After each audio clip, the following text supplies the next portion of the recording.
नमस्कार। 10th class हमारा जो चैप्टर चल रहा है राष्ट्रीय अर्थव्यवस्था की जीवन रेखा, उसमें आज हम लघु का क्वेश्चन नंबर 17 करेंगे। रेलवे की समस्याएं क्या है। भारतीय रेलवे को कौन सी समस्याओं का सामना करना पड़ रहा है। तो अनेक समस्याएं हैं। जैसे पहली समस्या तो सबसे बड़ी यही है, कई यात्री बिना टिकट के यात्रा करते हैं। इससे फिर रेलवे को बड़ा आर्थिक नुकसान हो रहा है, बड़ा आर्थिक संकट से गुजरना पड़ रहा है। कुछ यात्री कई बार क्या होता है कि रेलगाड़ी के अंदर प्रत्येक कमरे के अंदर एक जंजीर लगी होती है। वो जंजीर खींचने से जो गाड़ी रुक जाती है, यानी कि जंजीर खींचने से फिर जो गाड़ी का ड्राइवर है उसके पास संदेश आता है भी गाड़ी रोकी जाए। वो एक संदेश भेजने के लिए होती है। ऐसा ये आपातकालीन परिस्थितियों के लिए होता है कि आपातकालीन घटना घट जाए, ऐसी परिस्थिति में अगर गाड़ी रुकवानी हो तो उसके लिए होता है। लेकिन कई बार क्या होता है कि यात्री बिना मतलब ही ऐसे जंजीर खींच देते हैं, तो इससे क्या होता है कि फिर रेलगाड़ियाँ बिना मतलब रुकती है, उसको 20 मिनट आधा घंटा लग जाता है, तो आधा घंटा गाड़ी लेट हो जाती है। अब धीरे धीरे इस व्यवस्था को बदला जा रहा है। इसके अलावा रेल मार्गों को नुकसान पहुंचाया जा रहा है। इससे रेलवे को काफ़ी परेशानी उठानी पड़ती है। रेलवे की संपत्ति भी कई बार चोरी हो जाती है और आतंकवादी भी कई बार रेलवे पटरियों आदि को नुकसान पहुंचाते हैं, तो इससे कई बार बड़ा हादसा भी हो जाता है।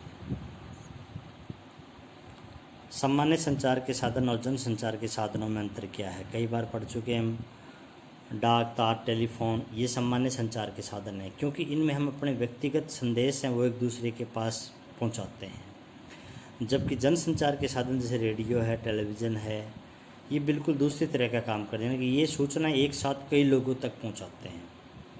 इसके अलावा रेडियो, टीवी के अंदर मनोरंजन के लिए फिल्में हैं, नाटक हैं, इसके ज्ञानवर्धक कार्यक्रम आते हैं। जनसंचार के तो बिजली से चलने वाले साधन रेडियो है, टीवी है। रेडियो है, इसमें खेल के बारे में समाचार है, संगीत है, विज्ञापन हम सुन सकते हैं। इससे में मनोरंजन होता है, शिक्षा संबंधी कार्यक्रम भी आते हैं इसके अंदर। टीवी का क्या फ़ायदा है, टीवी में ये चीज़ें सारी दिखाई भी देती है, सुन भी सकते हैं, देख भी सकते हैं, और इससे जन चेतना लोगों को शिक्षित भी किया जा सकता है। इसके बाद भारत का अंतर्देशीय आंतरिक जल मार्ग के बारे में बताना है। तो जल परिवहन है वो हमारा सबसे सस्ता साधन है परिवहन का, और भारी सामान ढोने के लिए एक अच्छा सुगम साधन है। तो भारत में 14,500 किलोमीटर लंबा आंतरिक जल मार्ग उपलब्ध है। इनमें से 3700 किलोमीटर लंबे जल मार्ग पर मोटर बोट्स भी चलती है। जैसे इलाहाबाद से हल्दिया के बीच है 1620 किलोमीटर लंबा। ब्रह्मपुत्र नदी में दुबरी के बीच है 891 किलोमीटर लंबा। और पश्चिमी तटीय नहर है जो कोल्लम से कोट्टायम के बीच 205 किलोमीटर लंबा ये रास्ता। इसके अलावा गोदावरी, कृष्णा जो नदियां हैं, इसके अलावा कई नहरों के अंदर भी ये जलमार्ग उपलब्ध है। भारत के वायु परिवहन की व्यवस्था के बारे में, तो परिवहन का सबसे तेज़ साधन, कई कंपनियां भारत के अंदर ये सेवाएं दे रही है। जैसे इंडियन एयरलाइंस है, एयरलाइंस एयर है, कई निजी एयरलाइंस भी है, कई एयर टैक्सियाँ भी हैं जो देश की घरेलू वायु मार्ग को पूरा कर रही है। इंडियन एयरलाइंस है वो भारत के दूसरे देशों के अंदर से भी हम जोड़ती है। एयर इंडिया अंतर्राष्ट्रीय वायु सेवा भी प्रदान करती है। इसके अलावा पवन हंस हेलीकॉप्टर लिमिटेड है, ये तेल या प्राकृतिक गैस के जो प्रतिष्ठान है उनको सेवाएं प्रदान करती है, या दुर्गम स्थानों तक पहुंचने में इसकी सेवा ली जाती है। रेलवे जंक्शन और समुद्री पतन में क्या अंतर है। तो रेलवे जंक्शन उस रेलवे स्टेशन को कहते हैं जहां से कई जगह के लिए रेल मार्ग जाते हैं। एक ऐसा रेलवे स्टेशन जहां से कई जगह के लिए रेलगाड़ियां जाती है, कई रेल पटरियां जहां से निकलती है, वो रेलवे जंक्शन होता है। जबकि समुद्री पतन कहते हैं जहाँ पर समुद्री जहाज़ आकर रुकती है। उससे सामान उतारा जाता है या उसके अंदर सामान लादा जाता है, वो समुद्री पतन कहलाता है।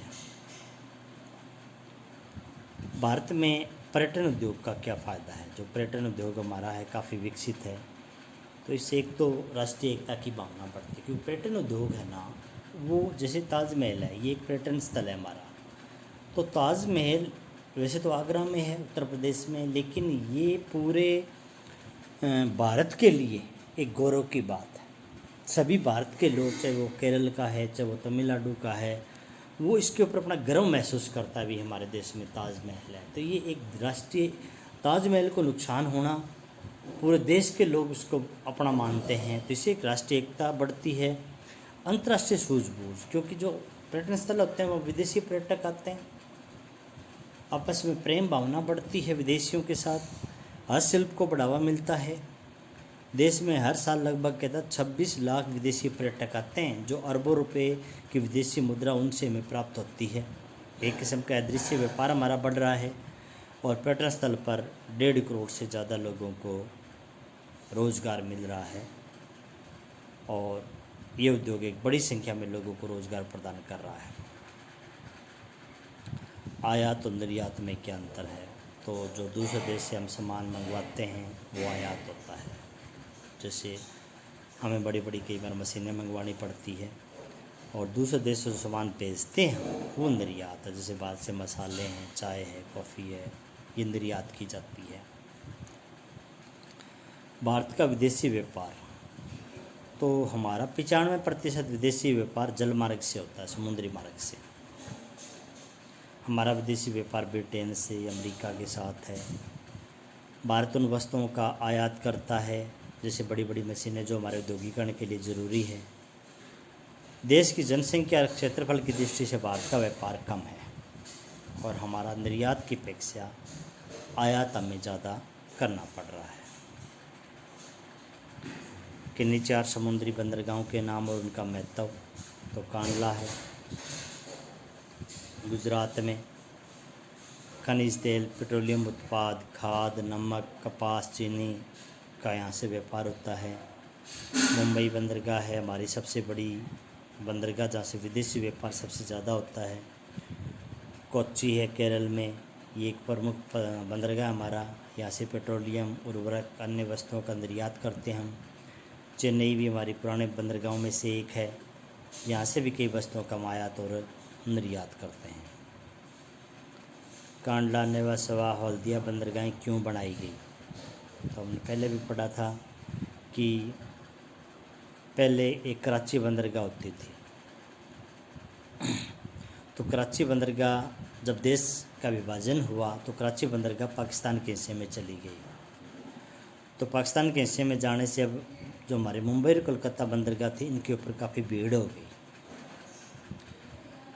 भीड़ होने के कारण मुंबई पर दबाव जब ज़्यादा बढ़ा, तो उस भीड़ को कम करने के लिए हमने मुंबई के पास नेवासोवा या जवाहरलाल नेहरू और कलकत्ता के पास हल्दिया बंदरगाह का निर्माण हमने किया गया, ताकि मुंबई और कलकत्ता बंदरगाह की भीड़ को कम किया जा सके।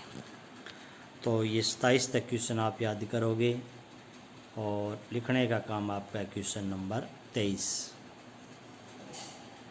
क्वेश्चन नंबर 23 आप राइट करोगे, बाकी सारे क्वेश्चन आप अच्छे ढंग से रिवीजन करोगे, याद करोगे। धन्यवाद।